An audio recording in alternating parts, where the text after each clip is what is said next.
নমস্কার, আমি হিমাদ্রি। আপনারা কেমন আছেন সবাই? হিমাদ্রির গল্প নতুন একটি ভিডিওতে আপনাদের সকলকেই স্বাগতম জানাই। তার সঙ্গে জানাই শুভ সকাল। এখন ঘড়িতে 7টা বাজে। আমি আজকে চলে এসেছি মাঠে আলু লাগানোর জন্য জমি তৈরি করা হয়েছে।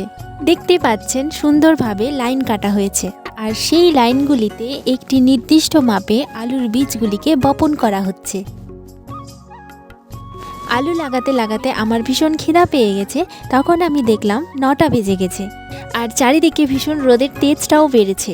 তাই আমি এখানে বসে বসে খাওয়ার জন্য সবাইকে ডাকছিলাম।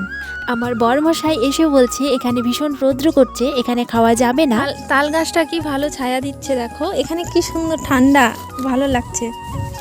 এই যে কাজ করছি সারাদিন রোদ্রে কাজ একটু শরীরে আরাম চাই, তখন কোথায় এসে বসি আমরা? গাছের তলায়। কি আরাম গাছের ছায়া। পাশেই আমের গাছ আর কলার গাছ রয়েছে, সেখানে আমরা খাবার জন্য চলে আসলাম। বাড়ি থেকে সকালবেলা ঘুগনি আর মুড়ি নিয়ে এসেছিলাম, সেইগুলোই এখন আমরা খাবো। প্রকৃতির কোলে বসে খাবার মজাটাই আলাদা। খাবারের স্বাদটা যেন দ্বিগুণ বেড়ে গেছে।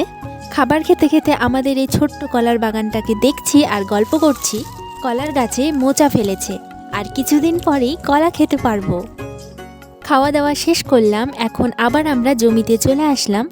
অল্প একটু লাগানো বাকি আছে, তাড়াতাড়ি লাগিয়ে আমরা বাড়ি চলে যাব, তার কারণ চারিদিকে ভীষণ রৌদ্র হয়ে গেছে। আর আজকে সকালবেলা ওর হাতটা একটু কেটে গেছে, সেই কাটা জায়গায় নোংরা যেন না লেগে যায় সেই জন্য আমি কাপড় দিয়ে বেঁধে দিচ্ছিলাম। যেই আলুগুলোকে এতক্ষণ আমরা বপন করলাম, সেই আলুগুলোকে কোদাল এবং লাঙ্গলের সাহায্যে মাটি দিয়ে ঢাকার ব্যবস্থা করা হচ্ছে। ততক্ষণে এই দিকে আমার আলু লাগানো শেষ। এখন ঘড়িতে 12টা বাজে।